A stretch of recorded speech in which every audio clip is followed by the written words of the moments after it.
প্রধানমন্ত্রীর বিশেষ সহকারী ও আওয়ামী লীগের দফতর সম্পাদক ব্যারিস্টার বিপ্লব বড়ুয়া বলেছেন, বিএনপি জামায়াতের মিথ্যাচারের জবাব এখনকার আওয়ামী লীগ দিতে পারেনি। ৩ মে নিউ ইয়র্কে আব্দুল কাদের মিয়ার বাসায় এক সাক্ষাৎকারে এসব কথা বলেন তিনি। বিস্তারিত থাকছে ডেস্ক রিপোর্টে। প্রধানমন্ত্রীর বিশেষ সহকারী ও আওয়ামী লীগের দফতর সম্পাদক ব্যারিস্টার বিপ্লব বড়ুয়া সরল স্বীকারোক্তি করলেন, বিএনপি জামায়াতের মিথ্যাচার প্রতিরোধে আমাদের কিছু ব্যর্থতা আছে বলে আমি মনে করি। বিশেষ করে এখানে যারা আওয়ামী লীগের আছে তারা যথাযথভাবে এসব অপপ্রচারের জবাব দিতে পারেনি। আমাদের কিছু ব্যর্থতা আছে সরকারের, এবং বিশেষ করে এখানে যারা আওয়ামী লীগের আমাদের নেতারা আছে তারা যথাযথভাবে এই অপপ্রচারের জবাব দিতে পারে না, লাউডলি বলতে পারে না যে এটা মিথ্যা, কিংবা এই ন্যারেটিভের এগেনস্টে কাউন্টার একটি ন্যারেটিভ, মানে বিশ্বাসযোগ্যতার সাথে সত্য কথাটা তুলে ধরতে পারেনি। বিএনপির বক্তব্য যে মিথ্যা তার জবাব জোরালোভাবে দিতে পারেনি, কিংবা ওইসব ন্যারেটিভের বিরুদ্ধে কাউন্টার ন্যারেটিভ অর্থাৎ বিশ্বাসযোগ্যতার সাথে সত্য কথাটা তুলে ধরতে পারেনি। আমি মনে করি এখানে যারা আওয়ামী লীগের আছে, যারা বঙ্গবন্ধুর আদর্শ নিয়ে বসবাস করেন, তারা দলকে দেশকে কন্ট্রিবিউট করতে পারেন। আর এটা শেখ হাসিনার জন্য বা আওয়ামী লীগের জন্য নয়, বাংলাদেশের স্বার্থেই আমি মনে করি এ দায়িত্বটি সকলের করা উচিত। আমি মনে করি এখানে আওয়ামী লীগের যারা আছে, যারা বঙ্গবন্ধুর আদর্শ নিয়ে এখানে বসবাস করেন, তাদের এই জায়গায় তারা দলকে দেশকে কন্ট্রিবিউট করতে পারে। এটা শুধু শেখ হাসিনার জন্য, আওয়ামী লীগের জন্য নয়, এটা বাংলাদেশের স্বার্থেই আমি মনে করি এই কাজটা আমাদের সকলের করা উচিত। লন্ডন হয়ে ঢাকায় প্রত্যাবর্তনের জন্য ৩রা মে জেএফকে ত্যাগের প্রাক্কালে নিউ ইয়র্কে বঙ্গবন্ধু ফাউন্ডেশনের যুক্তরাষ্ট্র শাখার সাধারণ সম্পাদক ও আওয়ামী লীগ নেতা আব্দুল কাদের মিয়ার বাসায় এক সাক্ষাৎকারে বাংলাদেশ বিরোধী লাগাতার অপপ্রচার প্রতিরোধে প্রবাসীদের করণীয় প্রসঙ্গে ব্যারিস্টার বিপ্লব বড়ুয়া আরও বলেন, গত সপ্তাহে ক্যালিফোর্নিয়ায় আন্তর্জাতিক বঙ্গবন্ধু সম্মেলনে এসেছিলেন প্রফেশনাল ইঞ্জিনিয়ার, চিকিৎসক, কর্পোরেশনের বড় কর্তারা। তাদেরকে জানিয়েছি যে বাংলাদেশ ছেড়ে এলেও আত্মীয় স্বজনেরাও তো রয়েছেন। পরবর্তী প্রজন্মের প্রতি তো দায়িত্ববোধ আছে। সেই বোধ থেকেই তাদের উচিত মার্কিন প্রশাসন, রাজনীতিক, নীতি নির্ধারকদের কাছে বাংলাদেশের সঠিক চিত্র তুলে ধরা, প্রোপাগান্ডা, মিথ্যাচারের বিরুদ্ধে সোচ্চার হওয়া, এমন আহ্বান রেখেছি তাদের কাছে। বিপ্লব বড়ুয়া কিছুদিন আগে র্যাবের কয়েকজন কর্মকর্তার বিরুদ্ধে যুক্তরাষ্ট্রের স্যাংশন প্রসঙ্গে বলেন, তা ভুলভাবে করা হয়েছে। আমি মনে করি তা ন্যায্যতার সাথে হয়নি। আমরা নির্যাস হয়েছি, ভুলভাবে তা করা হয়েছে। বাংলাদেশের বাস্তবতাকে বিবেচনায় নেওয়া হয়নি।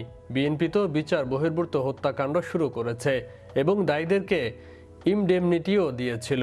যেভাবে জাতির জনককে হত্যাকারীদের দেওয়া হয়েছিল, এর চেয়ে বর্বর নিক্কারজনক ঘটনা তো বাংলাদেশের ইতিহাসে নেই। তবে আমি মনে করি এটি ন্যায্যতার সাথে হয় নাই। আমরা মিসজাস্ট হয়েছি, ভুলভাবে এই বিষয়গুলো দেখা হয়েছে। বাংলাদেশের যে বাস্তবতা, সেই বাস্তবতা কনসিডারেশন নেওয়া হয়নি।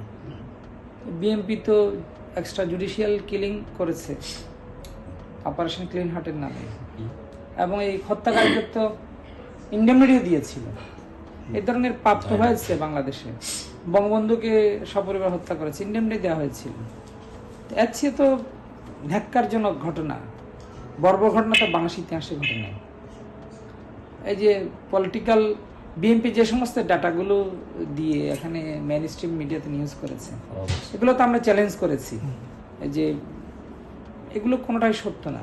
বাংলাদেশ আওয়ামী লীগের এই নেতা আরও জানালেন, বিএনপি যেসব তথ্য সরবরাহের মাধ্যমে মূল ধারার মিডিয়ায় নিউজ করিয়েছে, সেগুলোকে আমরা চ্যালেঞ্জ করেছি যে তার কোনোটি সত্য নয়।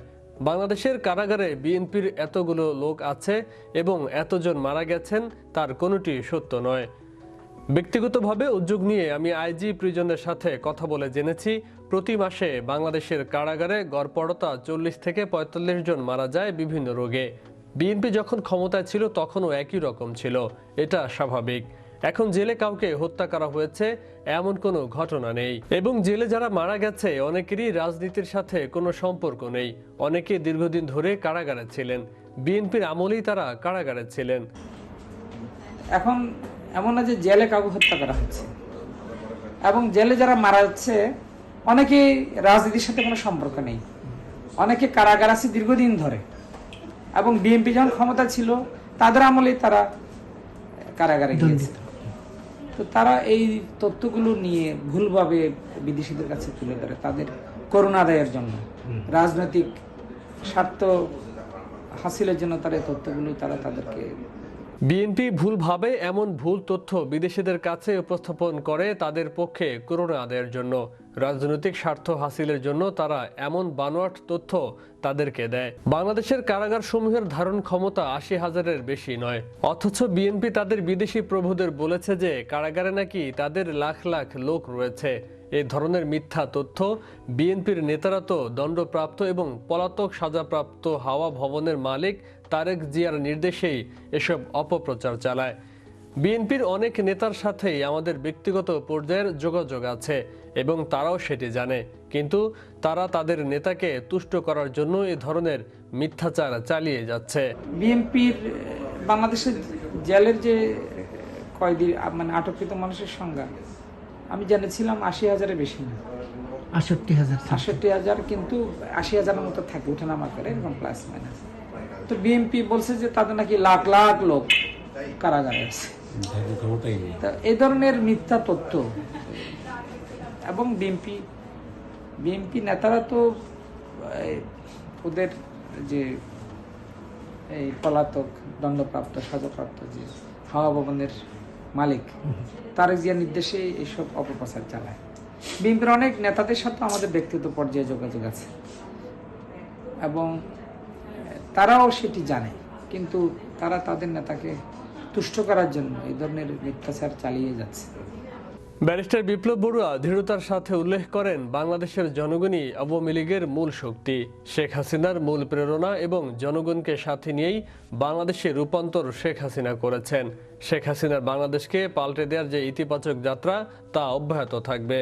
বাংলাদেশের জনগণই আওয়ামী লীগের মূল শক্তি, শেখ হাসিনার মূল শক্তি, এবং জনগণকে সাথে নিয়ে বাংলাদেশ রূপান্তর শেখ হাসিনা করেছেন এবং শেখ হাসিনার এই বাংলাদেশকে পাল্টে দেওয়ার যে ইতিবাচক যাত্রা সেটা অব্যাহত থাকবে। প্রধানমন্ত্রীর বিশেষ সহকারী বিশেষভাবে উল্লেখ করলেন, ক্যালিফোর্নিয়ায় ২৭ এপ্রিল অনুষ্ঠিত ৭ম আন্তর্জাতিক বঙ্গবন্ধু সম্মেলনে যোগদানের পর নেভাদা, টেক্সাস হয়ে নিউ ইয়র্কে এসেছি। আগে থেকেই জানি যে যুক্তরাষ্ট্রের সবগুলো স্টেটেই বিরাট সংখ্যক বাংলাদেশে রয়েছেন, সে সংখ্যা ১৫ লাখের বেশি। সকলেই দেশ নিয়ে ভাবেন।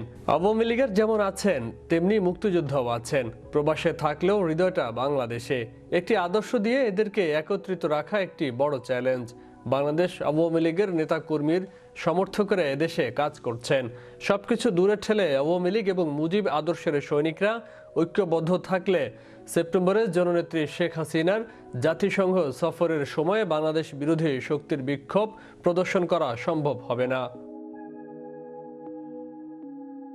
ফয়সাল মাহমুদ, বিশ্ব বাংলা 24 নিউজ ডেস্ক।